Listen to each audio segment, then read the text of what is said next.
shock. Mike Tindal publicly criticized and admitted desire to throw a few punches to Prince Harry. Mike Tindal used an insulting and derogatory phrase to refer to Prince Harry during the Queen's Platinum Jubilee celebrations earlier this month. As per reports, ex-rugby player Tindal branded Prince Harry a bastard while talking to a fellow guest at a reception following a Platinum Jubilee concert at the Buckingham Palace on June 4. Prince Harry and Meghan Markle notably missed the Platinum Party at the Palace. They only attended one Jubilee event at St. Paul's Cathedral before jetting back to the US. Tindal, the husband of Queen's granddaughter Zara, himself opened up about attending the party on his podcast The Good, the Bad, and the Rugby, saying, "It was at the concert where there was a bit more of a chat together because we went in and had a drink with everyone after. I think the committee that put it together did an incredible job." It is pertinent to mention that Prince Harry was spotted in Tindal's company just once during his UK trip, and that too while leaving the Jubilee Thanksgiving service at St. Paul's. During the Jubilee celebrations, Meghan and Harry made just one official appearance with the rest of the royal family.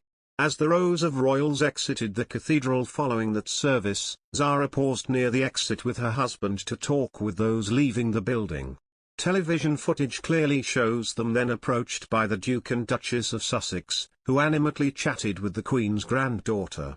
But her husband appears to visibly avoid speaking with Prince Harry and Meghan throughout the conversation, instead staring into the distance and striking up a separate chat with David Armstrong-Jones, Earl of Snowdon and the late Princess Margaret's son.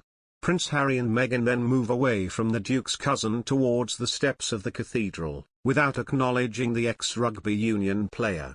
Following the service, body language expert Judy James suggested that Mike's closeness to William appeared to have created a bit of a dilemma as Harry stepped out into Zara's group. She added, "Zara looks happy to chat and even turns fully to talk to Harry here, who is looking anxious and keen to get into his own car." Mike though remains facing forward, looking about and holding his order of service up with a look of awkwardness. In the end he talks to Viscount Lindley, who turns his own back on Harry, cutting the two men off from Zara's conversation with Harry. Royal commentator also claimed in the wake of the service that the Duke and Duchess of Sussex were avoided like the plague, and that nobody would speak to them at a number of Jubilee events.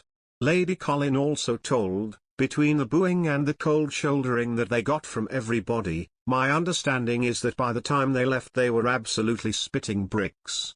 And then the coup de grace as far as they were concerned was not only that they were booed, but while they were waiting for their car, nobody would speak to them except Zara. Mike Tindal avoided them like the plague. He made absolutely sure he did not catch their eye."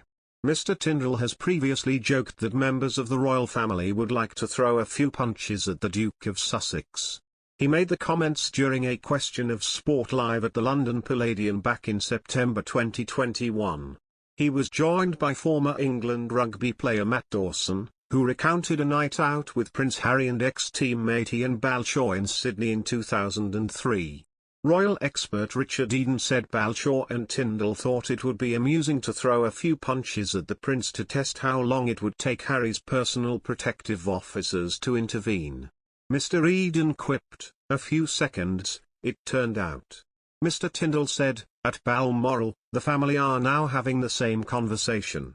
He added, "Except the Queen has taken his security away."